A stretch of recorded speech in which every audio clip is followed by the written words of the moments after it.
ஹரியானா மாநிலம் குருகிராமைச் சேர்ந்தவர் ராகுல் ஃபாசில் போரியா. பிரபலமான ராப் பாடகரான இவரது உண்மையான பெயர் ராகுல் யாதவ். ஃபாசில் போரா என்ற தனது ஊரின் பெயரையே தனது அடையாளமாக மாற்றிக் கொண்டார். பாரம்பரியமான இசையோடு நவீன இசைவாத்தியங்களை கலந்து ராகுல் ஏராளமான ஆல்பம் பாடல்களை உருவாக்கியிருக்கிறார். லர்க் பியூட்டிஃபுல் கர் கை சொல் என்ற பாடல் ராகுலுக்கு பெரும் புகழை பெற்று தந்தது.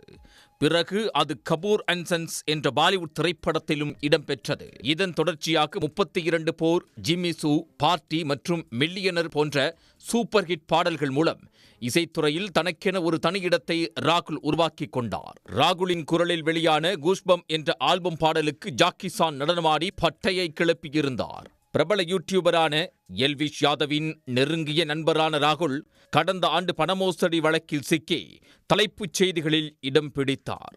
அவரது மியூசிக் வீடியோ ஒன்றில் அரிய பாம்புகளை பயன்படுத்தியதாகவும் துப்பாக்கிகளை பயன்படுத்தியதாகவும் குற்றச்சாட்டுக்கு ஆளானார். இந்த சூழலில் கடந்த ஜூலை மாதம் 14ஆம் தேதி ராகுல் தனது காரில் பயணம் செய்து கொண்டிருந்தபோது குருகிராமின் தெற்கு புறச்சாலை அருகே திடீரென அவரை வழிமறித்த கும்பல் ஒன்று துப்பாக்கியால் சுட்டெரிக்கிறது. ஆனால் அதிர்ஷ்டவசமாக ராகுல் உயிர் பிழைத்திருக்கிறார்.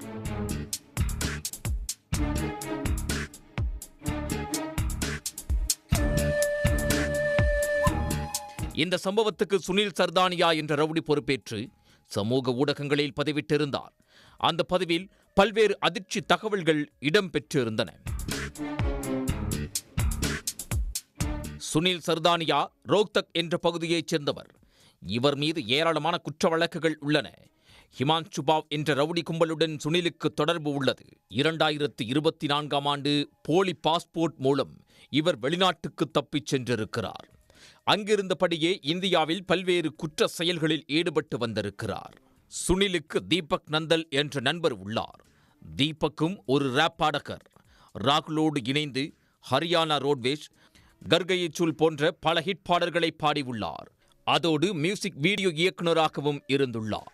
தீபக்கின் நெருங்கிய நண்பராக இருந்தவர் ரோஹித் சோகின். சக பாடகர் என்ற முறையில் ராகுலுக்கு ரோஹித்தை அறிமுகப்படுத்தியிருக்கிறார் தீபக்.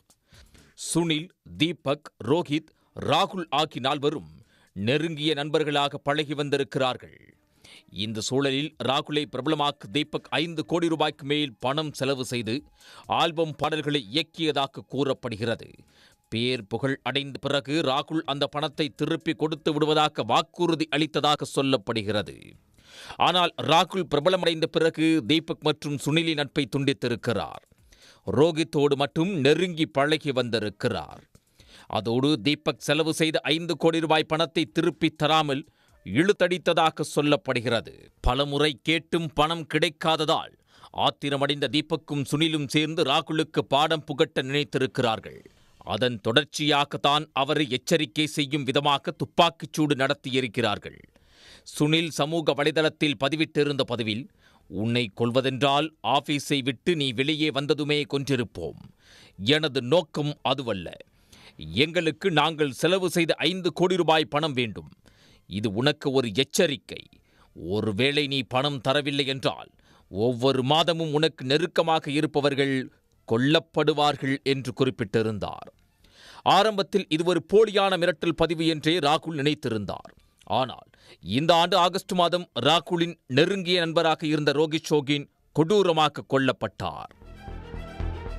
டெல்லியில் செக்டார் 77இல் உள்ள பாம் ஹில் சொசைட்டிக்கு எதிரே ரோஹித் நின்றிருந்தபோது டெலிவரி பாய் போல் உடையணிந்து பைக்கில் வந்த 2 மர்மநபர்கள் திடீரென ரோஹித்தை நோக்கி துப்பாக்கியால் சுட்டிருக்கிறார்கள்.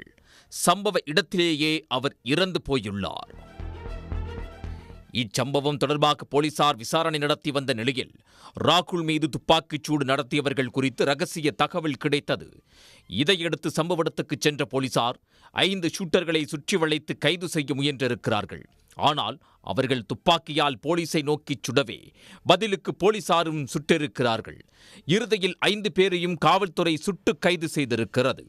அவர்களிடம் நடத்தப்பட்ட விசாரணையில்தான் இந்த சம்பவத்தையெல்லாம் சுனில் வெளிநாட்டிலிருந்து கொண்டு செய்து வருவது தெரிய வந்துள்ளது. வெளிநாட்டில் பதுங்கியிருந்த சுனிலை கைது செய்யும் வேளையில் போலீசார் இறங்கினர். அதில்தான் கொலை வழக்கில் ஜாமீன் பெற்ற பிறகு சுனில் போலி பாஸ்போர்ட் மூலம் 2024ஆம் ஆண்டு துபாய் வழியாக மத்திய அமெரிக்காவில் உள்ள கோஸ்டாரிகாவிற்கு தப்பிச் சென்றது தெரிய வந்துள்ளது. இன்டர்போல் உதவியோடு சுனிலை மடக்கி பிடித்த போலீசார் அவரை இந்தியாவிற்கு அழைத்து வந்திருக்கிறார்கள். குருகிராம், ஹரியானா மற்றும் உத்தரப்பிரதேசத்தில் சுனில் மீது கொலை முயற்சி, கொள்ளை உள்ளிட்ட 24 வழக்குகள் பதிவு செய்யப்பட்டிருப்பது விசாரணையில் தெரிய வந்துள்ளது.